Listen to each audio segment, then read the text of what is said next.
Cape Town is one of the most unequal cities in the world in terms of race and class.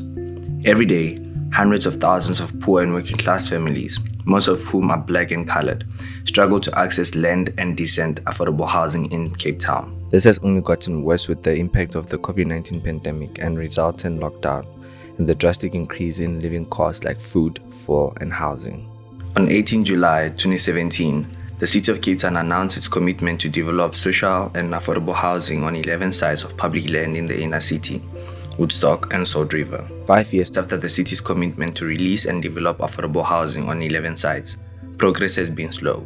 Of the 11 sites committed, only one of these projects is complete, and none of the other 10 have broken ground. Let's see what progress has been made on these commitments. The Bigwig Road Transitional Housing Project is one of the 11 sites housing projects that has been completed.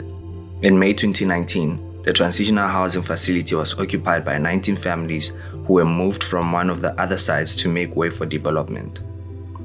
The Bigwig facility offers these families temporary housing until they are able to access decent, permanent homes. The Pinewood Road Social Housing Project is in the final stages before construction begins, making it the most advanced of the other projects.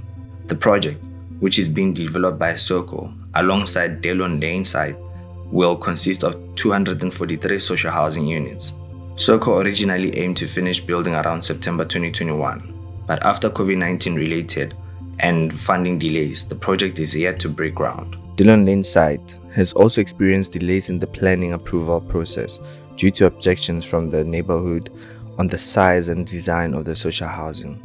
The city says the project is nearing construction phase. The city says that this site, which it now estimates can accommodate approximately 150 units, will be released to a social housing institution this financial year. Unfortunately, we have seen with the Delon Lane and Pine Road sites, which were released in 2019 but have yet to be built, that the release of the land does not necessarily mean we see homes built on the ground.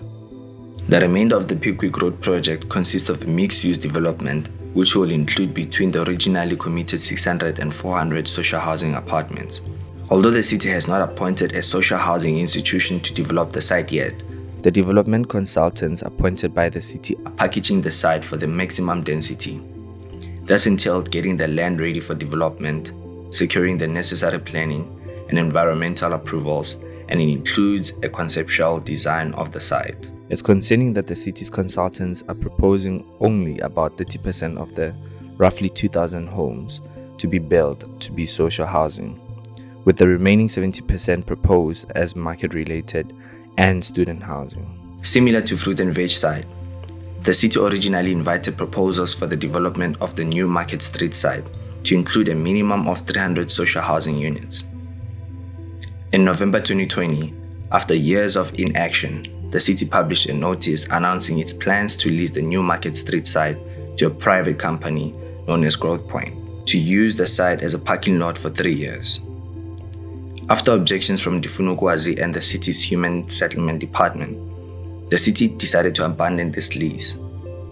In May 2021, the city announced that it planned to lease the site to the city's Human Settlements Department instead, to enable the department to develop social housing on the site. In terms of the city's notice, the land will be leased to the department for 30 years at a nominal rental of 150 Rand per year. The city is in the process of securing the planning and heritage approvals needed to build. The Salt River Market was assigned in the prospectus to communicate for mixed-use development, including social and gap housing. The site was identified for affordable housing by the city officials as early as 2008, and in 2013, a social housing institution called Communicate actually made a successful bid to develop the site. In 2017, the site was grouped with the other sites, and still today, none of the 850 homes that Communicate says it could build there have been developed. For the last few years, the site has been caught in delays in the release of city-owned land due to a dispute about the value of the land and how much a social housing institution should pay. The site on the Upper Canterbury Street was earmarked for future housing development in the prospectus.